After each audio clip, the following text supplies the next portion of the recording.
मेरे अजीज दोस्तों, नमस्कार। फ्रेंड्स, मुख्य विषय के तहत हम लोग वही जो बजट पर पीछे कुछ सालों में प्रश्न पूछे गए हैं, उसी विषय को आगे बढ़ाते हुए उसे पूरा करेंगे। लेकिन पहले जो दूसरी खबरें हैं उनके बारे में आप सबको मैं थोड़ी जानकारियां देना चाहूँगा। जो सबसे बड़ी खबर है उसका अनुमान आप लोगों ने लगा लिया होगा कि जो विंटर ओलंपिक होने हैं, जो बीजिंग में होने हैं, चीन बीजिंग में होने हैं, भारत ने उसका राजनयिक बहिष्कार करने का फैसला किया है, घोषणा की है। राजनयिक बहिष्कार क्या है? देखिए, खेलों का बहिष्कार नहीं किया है, ध्यान रखिएगा। खेलों का बहिष्कार करने का मतलब होता कि हमारे जो खिलाड़ी उसमें भाग लेने वाले हैं अब वो भाग नहीं लेंगे, हम अपनी टीम को विड्रॉ कर रहे हैं। लेकिन कहा गया है कि राजनयिक बहिष्कार कर रहे हैं। राजनयिक बहिष्कार में क्या होता है कि जब इस तरह के जो वैश्विक खेल होते हैं या उस तरह के ग्रुप वाले खेल भी हो, जैसे कॉमनवेल्थ है, एशियाड है ना, तो अब ये महाद्वीप के स्तर पर खेल हैं या कॉमनवेल्थ एक संगठन है, उसमें शामिल देश उस खेल में भाग लेते हैं। तो जनरली जब ये खेल होते हैं तो जितने भी देश उसमें भाग ले रहे होते हैं उनके राजनयिक खासकर दो अवसरों पर उपस्थित रहते हैं। एक जब उसका शुभारंभ हो रहा हो और दूसरा जब उसका समापन हो रहा हो। और इसके बाद तो फिर खिलाड़ी अपना खेलते रहते हैं। अगर आपको खेल देखने जाना है तो जाइए, लेकिन राजनयिक की उपस्थिति ये बताती है कि हमारा देश इसमें पार्टिसिपेट कर रहा है और हम संपूर्ण रूप से पार्टिसिपेट कर रहे हैं। एक तरह से देश का वो प्रतिनिधित्व करता है हमारा जो राजनयिक है। वहाँ जो हमारी एम्बेसी होती है, उसके एम्बेसडर या और जो दूसरे कोई प्रतिनिधि होंगे जो सीनियर, वो वहाँ जाते हैं। भारत ने जो राजनयिक बहिष्कार किया है उसका मतलब ही यही है, आप ध्यान रखिएगा, कि जब इस खेल का शुभारंभ होगा और जब समापन होगा तब हमारा कोई राजनयिक वहां नहीं होगा। भारत ने ऐसा क्यों किया? आज के अखबारों में दिया हुआ है, कल की न्यूज में भी था, आपने पढ़ लिया होगा, सुन लिया होगा कि गलवान घाटी का जो मामला हुआ था, भारत और चीन के बीच में जो एक झड़प हुई थी, तो उसमें एक रेजिमेंट कमांडर थे, रेजिमेंट कमांडर चीनी सेना के। तो आपने देखा होगा कि खेल से पहले मशाल लेकर के खिलाड़ी चलता है। तो उसमें जो रेजिमेंट कमांडर थे, नाम उनका छी फापाओ है, तो कोई बात नहीं, आप उसको भले ही नाम याद न रख सकें, वो ज़्यादा इंपॉर्टेंट नहीं है। उन्हें मशाल वाहक बनाया गया। अब देखिए, भारत के साथ एक तरह से झड़प हो रही है, उस झड़प में ये घायल भी हुए थे। उन्हें आप अगर मशाल देने का गौरव प्रदान कर रहे हैं तो इसका मतलब है कि कहीं ना कहीं आप भारत को ठेस पहुंचाना चाहते हैं, उसकी संवेदनाओं को हर्ट करना चाहते हैं। इसके जरिए आप भारत को नहीं बल्कि दुनिया को भी शायद कोई संदेश देना चाहते हैं कि हम परवाह नहीं करते तुम्हारी, हमारी जैसी मर्जी होगी वैसा हम करेंगे। जबकि भाई ठीक है, खेल तो भले ही तुम्हारे देश में हो रहा हो, लेकिन ये खेल तुम्हारा नहीं है, ये खेल तो दुनिया का है। तो इसके आधार पर फिर भारत ने इसका राजनयिक बहिष्कार करने की घोषणा की। तो उसके जो समापन और जो शुभारंभ समारोह होंगे उसमें हमारे राजनयिक भाग नहीं लेंगे। और दोस्तों, यहाँ आपको यह भी जानना होगा कि कुछ दूसरे देश भी हैं जिन्होंने इस तरह के बहिष्कार का पहले फैसला किया था, जिसमें अमेरिका, ब्रिटेन, कनाडा, ऑस्ट्रेलिया जैसे देश और यूरोप के भी दूसरे कई देश हैं। उन्होंने भी बहिष्कार का फैसला किया है और भारत ने जो अभी निर्णय लिया है इसका अमेरिका ने स्वागत भी किया है। ये तो एक सामान्य सी घटना हुई। अब आप देखिए कि इसके रिपरकशन क्या होंगे, ये बात कैसे आगे बढ़ेगी। फ्रेंड्स, ये बात अब इस तरीके से आगे बढ़ेगी कि देखिए, चीन के बारे में आप जानते हैं कि पूरी दुनिया कहीं ना कहीं चीन से त्रस्त है। इसके खासकर व्यापारिक स्थिति को लेकर के जो ट्रेड वार जो अमेरिका और खासकर चीन के बीच इतने जबरदस्त रूप से चल रहा है। दूसरा, चीन के जो साम्राज्यवादी मंसूबे हैं, इधर लगातार हिंद प्रशांत क्षेत्र में वो मामला करता रहता है। रोड एंड बेल्ट इनिशिएट के माध्यम से जिस तरीके से वो पूरे महाद्वीपों को जोड़ करके अपना प्रभुत्व स्थापित करना चाहता है, और खासकर जो कोरोना की जो शुरुआत हुई है, इन सब के कारण चीन की जो इमेज है वो पूरी दुनिया में खराब तो हुई है, उसकी शक्ति लगातार बढ़ती चली जा रही है। भारत अलग तरीके से चीन से परेशान है, त्रस्त है। हमारी सीमाओं पर किस तरह से उससे झड़प होती है, किस तरह से उसने अपना जमावड़ा बना रखा है और अरुणाचल प्रदेश को लेकर के वो विवाद खड़ा करता रहता है। ये सारी बातें भारत भी भुगत रहा है। और फिर वो चीन पाकिस्तान का दोस्त ही है। लगातार आप ही कह लीजिए कि दोनों के जो मंसूबे हैं कहीं ना कहीं भारत को परेशान करने के रहते हैं। तो ऐसी स्थिति में भारत ने ही केवल बहिष्कार नहीं किया है, अगर रशिया, ऑस्ट्रेलिया और यूके, कनाडा ने भी बहिष्कार किया है तो डेफिनेटली चीन के पक्ष में ये दिखाता है कि किस तरीके से विरोध बढ़ता चला जा रहा है और कहीं ना कहीं इसके माध्यम से भारत को इनका भी समर्थन और ज़्यादा मिल सकेगा। हालांकि समर्थन पहले से भी मिल रहा है लेकिन अब वो अधिक मजबूत हो सकेगा। इस पर मुझे लगता है कि आगे चल करके आपको एडिटोरियल पढ़ने को मिलेंगे, हो सकता है कि आर्टिकल्स भी आपको मिले। फ्रेंड्स, आप लोगों ने न्यूज़ में ये भी सुना होगा कि राष्ट्रपति जी ने जो संसद के संयुक्त अधिवेशन में जो अपना अभिभाषण दिया था उस पर धन्यवाद प्रस्ताव पर बहस हो रही है। देखिए, धन्यवाद प्रस्ताव क्या है? ये बहुत ही एक सिंपल से आप कह लीजिए कि एक ट्रेडिशन है, रिवाज है। राष्ट्रपति जी ने भाषण दिया और उसमें उन्होंने कहा कि हमारी सरकार ने ये किया है और आगे हम ये करेंगे। तो उन्होंने रोड मैप प्रस्तुत कर दिया।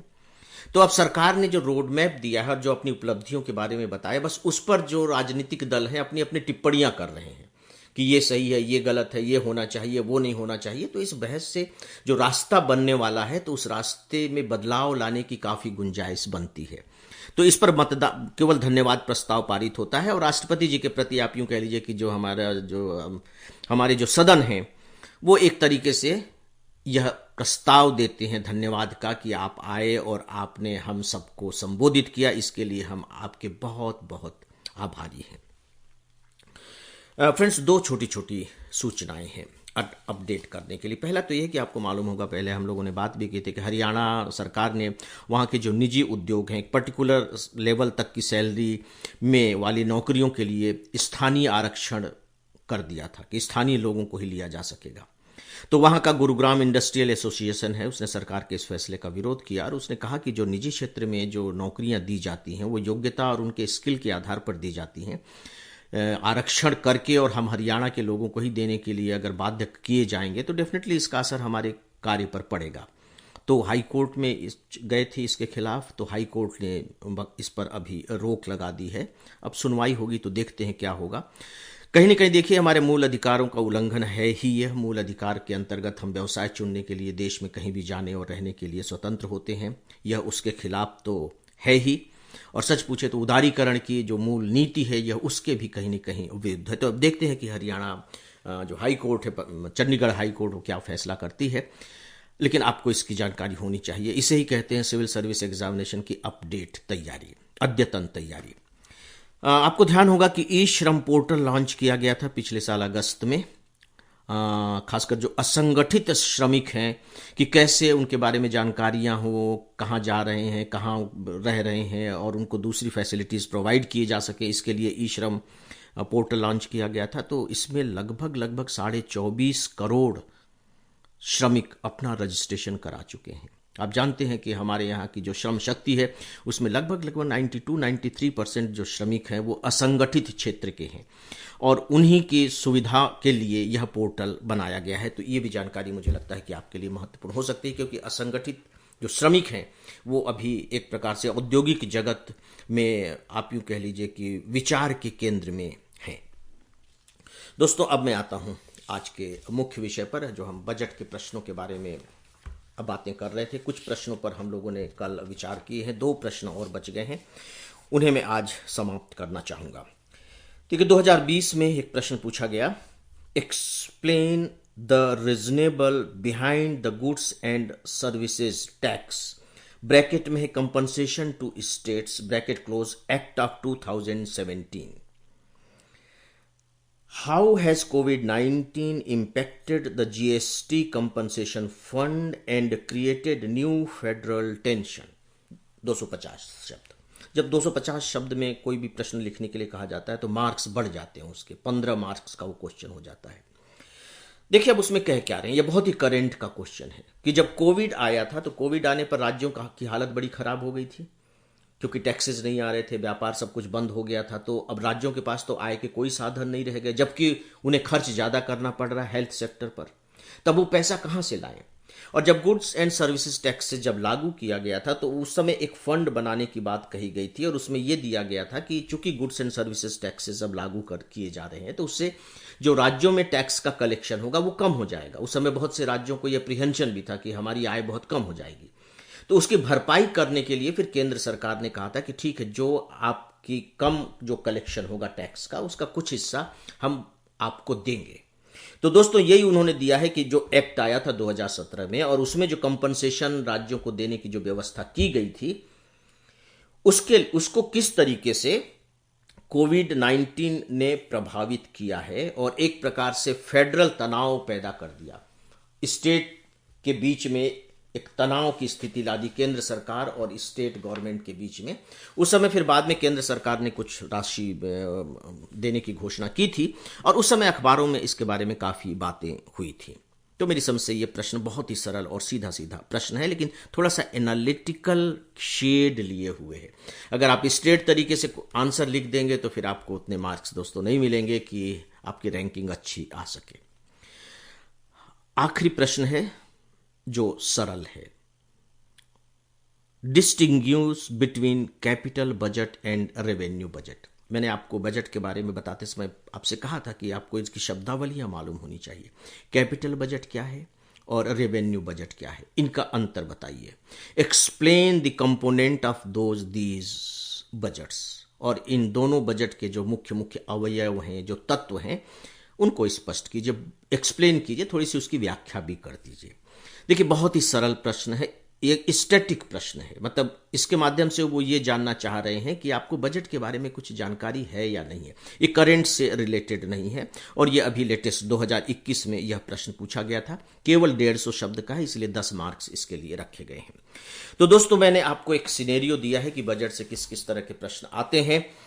अब यदि संभव हुआ तो मैं आपसे बात करूंगा कि इस साल के बजट को देखते हुए हमें किन किन टॉपिक्स को अच्छे से तैयार करना चाहिए, इस पर हम लोग बात करेंगे। आप लोग भी अपनी ओर से सोचिए कि आप इसके बारे में क्या अब निर्णय लेंगे कि किन किन टॉपिक्स को आप इंपॉर्टेंट टॉपिक्स इस बार के बजट का मानेंगे।